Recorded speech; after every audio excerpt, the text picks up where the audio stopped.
আসসালামু আলাইকুম গাইস, প্রতিদিনের মতন আর একটা নতুন রেসিপি নিয়ে চলে এলাম। আজকের রেসিপি হচ্ছে মৌচাক পিঠা বা কেক। খেতে খুব সুন্দর, বাড়িতে থাকা উপাদান দিয়ে তৈরি হয়ে যাবে। আপনাদের একটা আমি ভেঙে দেখাচ্ছি। দেখুন কত সফট তৈরি হয়েছে, আর পুরো মৌমাছির চাকের মতন। পিঠাটা প্রচুর নরম হয়। দেখুন একটা ভেঙে দেখাচ্ছি। আশা করি আপনাদের আজকের রেসিপিটা খুব ভালো লাগবে। তাহলে রান্নাটা আমি স্টার্ট করি। প্রথমে উনুনটাকে জ্বালিয়ে নিয়েছি, কড়া চাপিয়ে দেব, জল গরম করে নেব। পরিমাণ মতন জল ঢেলে দেব। জলটা গরম হয়ে গেছে, ঢেলে নেব। এবার কড়া চাপিয়ে দিলাম, চিনির ক্যারামেল তৈরি করে নেব। 200 গ্রাম চিনি ঢেলে দিলাম।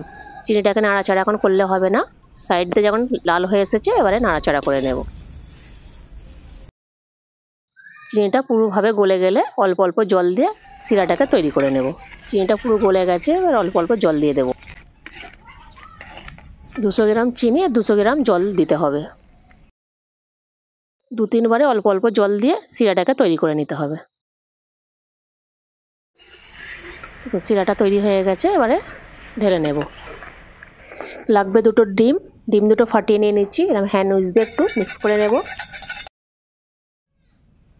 লাগবে 40 গ্রাম কনডেন্স মিল্ক। কনডেন্স মিল্কটা আমি বাড়িতেই তৈরি করে নিয়েছি। কনডেন্স মিল্কটা দিয়ে দেব, দিয়ে একটু মিক্স করে নেব। বেশি ফর্ম করতে হবে না, একটু মিক্স করলেই হবে। মিক্স করা হয়ে গেছে। এবার একটা চালনি নিয়ে নিয়েছি। 60 গ্রাম আটা, 60 গ্রাম কর্নফ্লাওয়ার। কর্নফ্লাওয়ার বদলে আপনারা সাবুদানার আটা দিতে পারেন। বেকিং পাউডার 1 চামচি, বেকিং সোডা 1 চামচি দিয়ে চালনি দিয়ে চেলে নেব।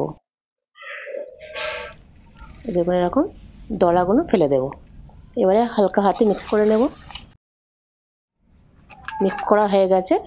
এবার চিনির যে ক্যারামেলটা করে রেখেছিলাম ওটা অল্প অল্প করে দিয়ে মিক্স করে নেব। ভালো করে মিক্স করে নিতে হবে, দলা না পেকে থাকে। এই দেখুন মিক্স করা হয়ে গেছে। 60 গ্রাম তেল দিয়ে দেব। তেল দিয়ে ভালো করে মিক্স করে নিতে হবে। দেখুন মিক্স করা হয়ে গেছে। এবারে বেক করার জন্য এরকম একটা পাত্র নিয়ে নিচ্ছি। পাত্রের মধ্যে তো তেল লাগিয়ে একটা কাগজ কেটে দিয়ে দিচ্ছি। আমার কাছে বাটার পেপার নেই, আমি কাগজই ইস্তেমাল করেছি।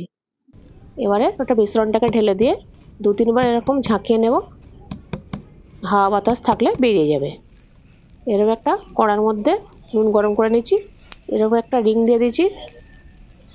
এবারে মিশ্রণটাকে দিয়ে দেব। ঢাকা দিতে হবে না, মিশ্রণটা এখন আধ ঘন্টা এরকম থাকবে। আধ ঘন্টা পরে দেখুন কিরকম ফেনা ফেনা হয়ে উঠছে। এই দেখুন এটা সাইড দিয়ে লাল হয়ে গেছে, মাঝখানটা অল্প বাকি আছে, তার জন্য 10 মিনিট ঢাকা দেব। 10 মিনিট হয়ে গেছে, ঢাকনা খুলে আমি কাঠি নিয়েছি, চেক করে নেব। কাঠিটা পুরো পরিষ্কার বের হয়েছে, তার মানে এটা হয়ে গেছে। এবার ঠান্ডা করে কেটে নেব। দেখুন গাইস তৈরি হয়ে গেল মৌচাক পিঠা। মৌচাক আছে কিন্তু মৌমাছি নেই।